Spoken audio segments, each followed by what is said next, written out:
Baik, assalamualaikum warahmatullahi wabarakatuh. Alhamdulillahi haqqa hamdih. Allahumma salli ala sayyidina Muhammad wa ala ali sayyidina Muhammad. Yang saya hormati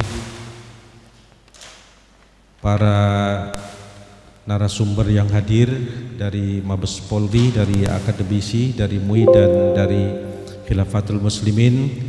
Tentunya ketua panitia yang saya hormati, para undangan dan hadirin sekalian yang berbahagia.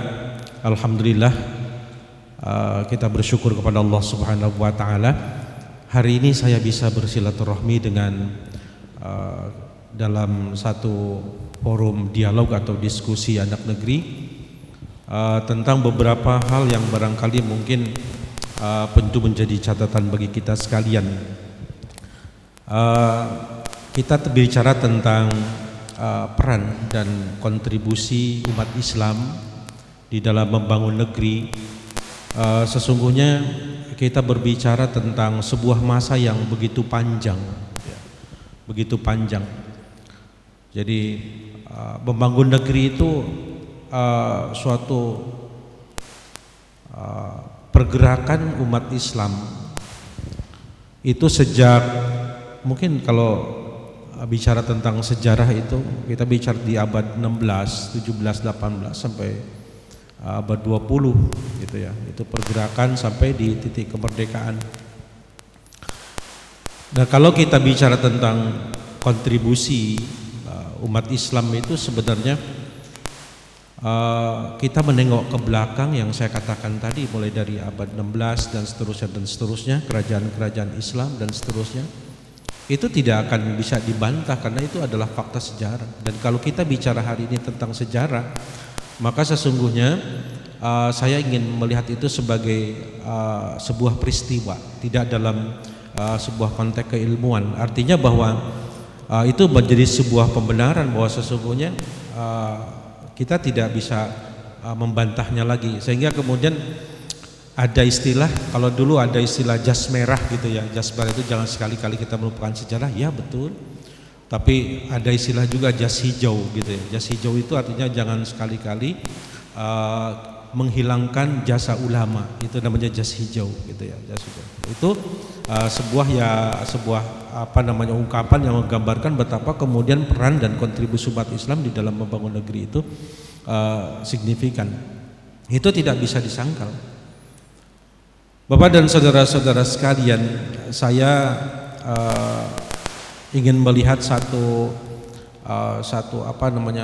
keadaan yang menjadi catatan buat kita sekarang. Bangsa-bangsa lain itu tidak percaya kalau senjata atau bambu runcing itu pernah menjadi alutsista gitu ya. Dan itu hanya ada di Indonesia. Dan dengan bambu runcing itu kita menyatakan kita menang, dan kemudian Allah memberikan kemenangan itu atas berkat rahmat Allah Subhanahu wa taala. Hanya dengan bambu runcing, orang nggak percaya tapi nyata. Sehingga kemudian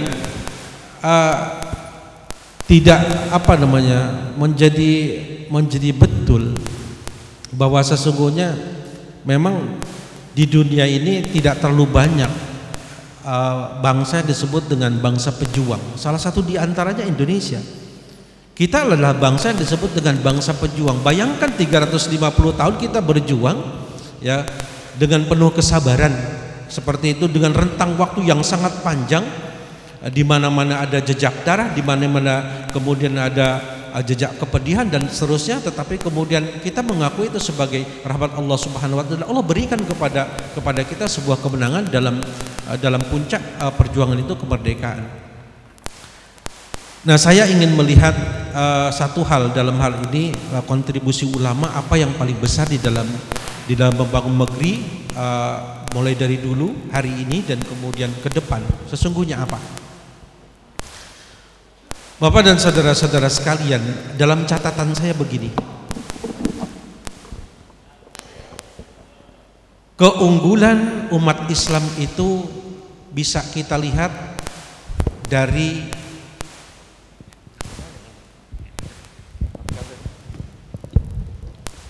Jadi begini, Bapak dan saudara-saudara sekalian, saya ulangi.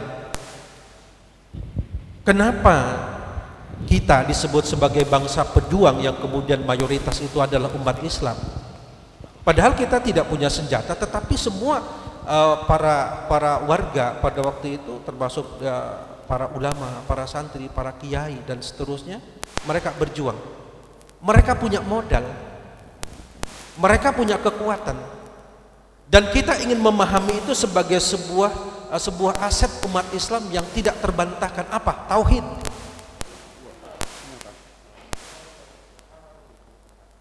Kenapa saya katakan bahwa aset umat Islam terbesar di dalam perjuangan itu adalah iman atau tauhid? Jadi kalimat la ilaha illallah itu merupakan sebuah puncak pengakuan tertinggi, puncak spiritual seorang tertinggi, yang kemudian dengan kalimat itu ia ingin memutlakkan Allah. Jadi Allah itu tidak ada bandingannya buat seorang yang beriman mengatakan la ilaha illallah. Sehingga kemudian apa yang terjadi? Seorang yang beriman itu mengucapkan la ilaha illallah, dia menjadikan Allah itu sebagai fokus, menjadikan Allah itu sebagai fokus dari rasa tunduk dan patuhnya, menjadikan Allah itu sebagai pusat dari rasa hormatnya, menjadikan Allah itu sebagai puncak dari rasa syukurnya. Tidak ada lain kecuali Allah. Itu adalah pernyataan la ilaha illallah. Sehingga kemudian ketika kemudian Allah perintahkan misalnya ya ayyuhalladzina amanusbiru wasabiru warabitu, ya, wattaqullaha la'allakum tuflihun. Ketika Allah kemudian, hai orang-orang yang beriman, bersabarlah kamu, kuatkan kesabaran, jaga perbatasan negerimu, jaga negaramu. Maka orang-orang yang beriman dia menjadikan Allah itu sebagai fokus dari rasa hormat, rasa tunduknya, maka perintah Allah menjadi nilai. Ketika Allah perintahkan jaga negerimu, pelihara negerimu, jaga bangsamu, maka itu menjadi nilai, dan kapan dan dimanapun itu akan dilakukan oleh orang yang beriman. Sebab kenapa? Karena berperang mempertahankan negeri kita ini dari penjajahan itu adalah semata-mata perintah warabitu, jaga perbatasan negerimu. Kenapa ia melakukan itu? Walaupun dengan tanpa senjata, dia maju, Allahu Akbar. Dan kalimat Allahu Akbar itu merupakan sebuah pengakuan ia tunduk dan patuh, dia melaksanakan perintah Allah Subhanahu. Itu aset terbesar. Itu aset terbesar. Itu dalam konteks sejarah masa lalu. Tentu dalam konteks kekinian akan berbeda. Akan berbeda. Sebab kenapa? Karena situasinya berbeda, lingkungan strategisnya berbeda, lingkungan kawasannya berbeda. Tetapi aset itu akan menjadi sesuatu yang tetap berperan. Sebab kenapa? Karena Islam itu adalah agama yang menjadikan amal soleh itu sebagai landasan perbuatan, ya kan gitu. Jadi ketika kemudian difahami itu ad-din wa salihun likulli zamanin wa makanin, maka seorang muslim itu dimanapun ia akan menjadi variabel konstruktif. Enggak akan dia ngaco. Sebab kenapa? Karena sebuah perintah Tuhan, suruh bersatu di situ kan gitu. Enggak ada istilah kemudian ingin memberontak, kemudian ingin menjadikan kemunkaran ini sebagai bagian dari ajaran. Enggak ada. Sebab kenapa? Sebab salihun likulli zamanin wa makan itu prinsip, ya kan gitu. Menjadikan agama itu sebagai sumber kepatutan dan kepatasan dimanapun dia berada akan menjadi variabel konstruktif. Itu disebut dengan ad-dinus salihun fi kulli makanin wa zamanin, kira-kira. Jadi kalau kita bicara tentang sejarah masa lalu, kenapa umat Islam sebegitu hebat, dan kemudian kita diajarkan oleh Rasulullah itu panglima perang, ya kan? Dan kemudian kita melihat di sejarah awal-awal itu, sebab kenapa? Sebab itulah prinsipnya Allahu Akbar, dia menegakkan. Sebab kenapa? Melawan kezaliman, mempertahankan hak, dan kemudian menegakkan keadilan itu adalah perintah Allah. Baca di dalam Al-Quran. Iya. Loh, kalau ada hak milik, kata Nabi kan gitu, kalau kamu mempertahankan hak lalu kamu terbunuh, maka kamu dalam keadaan syahid. Mempertahankan negara milik kita lalu kemudian kita berjuang untuk mempertahankannya, kira-kira syahid atau tidak. Maka prinsip itu yang kemudian menjadikan spirit. Itu yang saya katakan spirit. Ya. Jadi spirit iman, ya, spirit iman. Itulah dasarnya.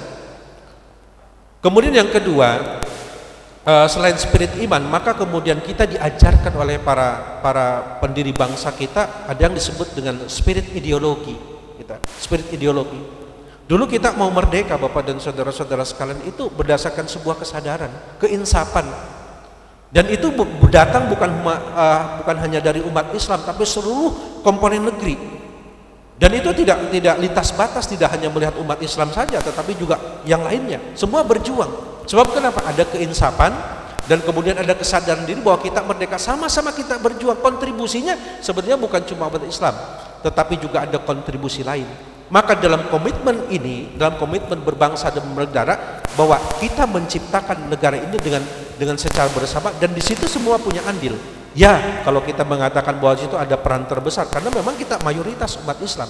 Kira-kira seperti itu. Nah, dalam konteks misalnya spirit ideologi, ya, spirit ideologi bahwa para pendiri negara itu punya cita-cita, gitu ya, punya cita-cita bahwa kita tuh ingin merdeka. Ya, kita itu ingin merdeka. Sebab bagaimana kita bisa mempertahankan atau memperjuangkan cita-cita kita, ideologi kita, kalau kemudian tanpa merdeka? Ya, maka merdeka dulu.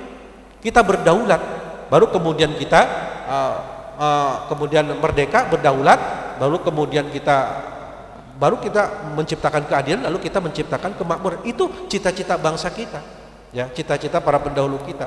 Maka umat Islam yang menjadi bagian dari sistem perjuangan atau kemudian dari konteks perjuangan sejarah itu, maka kemudian berkontribusi dalam banyak hal, tidak hanya dalam pergerakan, kemudian dia menginisiasi perjuangan itu, tetapi juga dalam teknis peperangan dan seterusnya. Oleh karena itu, maka hari ini kita melihat bahwa ada semacam situasi, misalnya ada semacam situasi yang sebenarnya mungkin kita harus melihatnya itu secara lebih jernih. Artinya begini, Bapak dan saudara-saudara sekalian, saya ingin mengutip tulisannya Dr. Ali Syariati. Jadi Dr. Ali Syariati itu bilang begini, Bapak dan Ibu sekalian, kalau kita melihat semut, ya, semut dari cara dia bergaul, bertemu dengan temannya, cara dia makan, cara membangun sarang, kemudian dari zaman Nabi Adam sampai sekarang tuh itu tidak berubah. Tidak berubah. Ya, semut dari zaman Nabi Adam sampai sekarang ya tetap begitu. Itu disebut dengan being, mereka berada. Tetapi manusia itu tidak hanya sekedar kita berada, beliau katakan, maka kalau kemudian ia harus menjadi eksis di tengah zamannya, ada perannya di situ, maka sesungguhnya harus menjadi, bahasanya seperti itu. Jadi tidak hanya sekedar being tetapi become, dia harus berproses menjadi. Maka sesungguhnya yang terpenting, kata beliau, adalah yang pertama adalah kesadaran. Kemudian yang kedua adalah kemampuan untuk memilih mau jadi apa kita ini. Kemudian yang ketiga adalah kreativitas. Itu 3. Ya kan gitu. Bapak dan saudara-saudara sekalian, kalau kita bicara hari ini dan kemudian ke depan, konteksnya berbeda, tantangannya berbeda, lingkungan strategisnya berbeda. Kalau kita umat Islam misalnya eksis di zaman dulu ketika kita melakukan semacam pergerakan penjajahan, maka peran umat Islam itu tidak seperti dulu lagi yang saya katakan Allahu Akbar teriak kemudian dengan bambu runcing, tetapi konteksnya berbeda. Nah, spirit Islam itu tetap berlaku, ya, tetap berlaku. Sebab kenapa? Karena keadilan dan kebenaran itu merupakan sesuatu yang harus tetap diperjuangkan. Artinya bahwa Bapak dan saudara-saudara sekalian, di dalam mengisi kemerdekaan dan kemudian disebut di sini adalah membangun negeri itu, maka prinsip-prinsip keimanan, semangat spiritualitas itu, ruhnya perjuangan itu harus tetap dikawal, dan itu saya katakan itu sebagai aset. Tetapi dalam konteks ideologi, ya, spirit ideologi, kita bersama-sama membangun bangsa ini. Oleh karena itu, maka di TNI itu, Bapak dan saudara-saudara sekalian, kita tetap fokus kepada tugas pokok. Tugas pokok kita apa? Yang pertama, tugas pokok TNI itu adalah menjaga kedaulatan negara kesatuan Republik Indonesia. Jadi mempertahankan kedaulatan negara Republik Indonesia. Jangan sampai kemudian negara ini ada rongrongan dan kemudian terancam kedaulatannya. Itu peran TNI. Kemudian yang kedua adalah mempertahankan keutuhan wilayah NKRI. Ya, mempertahankan keutuhan wilayah NKRI itu artinya apa?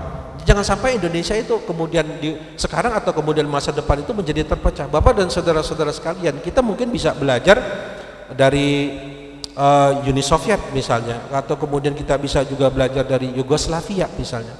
Itu seperti itu. Oleh karena itu, dalam kerangka kita menjaga negara kesatuan Republik Indonesia, maka platform ideologi itu menjadi penting buat kita. Sebab kenapa? Karena kita bukan sendiri. Ya, kita juang bersama-sama walaupun presentasinya berbeda, tetapi itu komitmen berbangsa dan bernegara. Saya kira begitu. Kemudian yang ketiga, spirit kejuangan. Kita memiliki itu spirit kejuangan.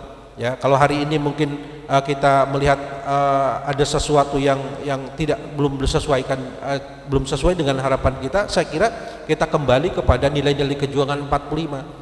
Orang zaman dulu tuh berkorban berjuang itu untuk negara itu, mereka memiliki nilai semangat berkorban, rela berjuang, tahan penderitaan, dan kemudian tidak pamrih. Ya, tidak pamrih. Itu nilai-nilai kejuangan kita. Kalau sekarang mereka berjuang misalnya gitu, tapi ujung-ujungnya ya untuk sendiri, untuk kelompoknya sendiri, tidak seperti itu. Maka saya kira spirit rohani tadi atau spirit iman tauhid tadi, kemudian spirit ideologi dan kemudian spirit kejuangan ini, itu harus kita mainkan dari masa lalu, kemudian hari ini dan kemudian ke depan. Itu yang harus kita pegang. Ya, harus kita pegang. Oleh karena itu, maka betul tadi yang dikatakan oleh Qori itu pesan buat kita sekalian. Wa'tasimu bihablillahi jami'an. Jangan berpecah kalau kita mau kuat. Kalau kita pecah, ya udah. Ya. Sebab kenapa kita dalam posisi seperti ini, Bapak dan saudara-saudara sekalian, saya ingin bicara tentang kerangka negara kesatuan Republik Indonesia. Jadi Indonesia itu negara hebat, Pak. Indonesia itu kaya luar biasa, posisinya strategis luar biasa. Maka kalau kemudian ada pihak-pihak tertentu, misalnya asing, misalnya untuk berkepentingan untuk mengambil Indonesia, misalnya untuk menjadikan bagian dari pasarnya atau menjadi kepentingan politisnya, itu wajar. Dan ingat, kekuatan terbesar di Indonesia ini adalah umat Islam. Maka kalau kemudian umat Islam digoyang-goyang, itu mungkin kita bisa melihat itu dalam rangka mereka menjadikan Indonesia itu sebagai sebuah kepentingan. Maka harus itu. Jadi dalam konteks misalnya perkembangan lingkungan strategis dan seterusnya, itu bertalian. Sebab kenapa? Kita tuh tidak bisa, Indonesia itu berdiri sendiri. Dalam konteks global kita akan menjadi satu bagian yang tidak terpisahkan. Ya, kalau misalnya hari ini ada persoalan perkembangan dan seterusnya, bisa jadi. Saya mau tanya sama Bapak dan Ibu sekalian, kira-kira kalau orang luar negeri misalnya gitu melihat Indonesia itu, mereka mengatakan, wah begitu kaya. Jangankan bisa bicara budaya misalnya gitu, kita bicara hal ini, bicara nikel gitu kan, bicara tambang gitu kan, wah luar biasa Indonesia kaya. Maka kalau orang mengatakan, wah kalau Indonesia menjadi milik dia gitu, kira-kira seperti itu, kira-kira mereka mau enggak? Nah, itulah salah satu ini proses berpikir yang sederhana, sehingga kemudian ada kepentingan politik, sehingga kemudian kekuatan terbesar di Indonesia itu adalah umat Islam. Maka kalau terjadi hari ini, itu adalah kita tidak bisa menunjuk itu satu pihak, dua pihak, tetapi banyak orang kepentingan, termasuk kepentingan yang global. Saya kira begitu. Jadi sehingga kemudian bagaimana cara melemahkan umat Islam, saya kira itulah salah satu di antaranya. Sebab kenapa? Sebab sejarah membuktikan kekuatan umat Islam itu menjadi bagian dari perjuangan sejarah yang tidak bisa dinafikan. Ya. Jadi saya kira ini kemungkinan ada beberapa catatan yang penting buat kita sekalian. Oleh karena itu, maka kalau kita ingin membangun negara, maka kita sudah komitmen dengan 4 komitmen konsensus, ya, 4 konsensus berbangsa dan bernegara, ya. Kemudian kita sudah sepakat untuk menjadikan Pancasila itu menjadi bagian dari ideologi negara. Kemudian Undang-Undang Dasar 45 jangan lupa itu, kemudian NKRI jangan lupa, dan kemudian Bhinneka Tunggal Ika. Kalau kita ingin tetap berlanjut dan kemudian membangun negeri, maka jadikan konsensus berbangsa, 4 konsensus berbangsa dan bernegara ini menjadi bagian dari sistem kehidupan kita. Inilah kira-kira Bapak dan Ibu sekalian sekedar pengantar. Saya ingin sekali menggarisbawahi bahwa kekuatan Indonesia itu dalam lintasan sejarah itu adalah kekuatan dari spirit rohani atau disebut dengan spirit tauhid. Ketika misalnya Bung Tomo mengatakan Allahu Akbar atau mungkin resolusi jihad itu dikumandangkan, maka itu sebenarnya panggilan untuk memenuhi panggilan Allah. Sebab kenapa? Karena melawan kezaliman, kemudian mempertahankan hak, dan kemudian menegakkan keadilan dari penjajah itu adalah merupakan perintah dari Allah Subhanahu wa taala. Dan itu menjadi bagian dari nilai yang setiap orang ingin menjadi tunduk di hadapan Allah Subhanahu wa taala. Saya kira itu yang sekedar pengantar dari saya. Terima kasih. Mudah-mudahan nanti kita akan bisa melakukan semacam pencerahan untuk bagaimana ke depan kita melakukan melakukan sebuah posisi yang tepat untuk tetap membangun negara Indonesia dan kerangka negara kesatuan Republik Indonesia yang berdasarkan Pancasila dan Undang-Undang Dasar 1945. Saya kira itu aja. Terima kasih. Saya mohon maaf tidak menampilkan mungkin makalah ini karena banyak sekali yang saya waktunya cuma 15 menit dan ini pun udah hampir habis. Terima kasih. Saya akhiri. Assalamualaikum warahmatullahi wabarakatuh.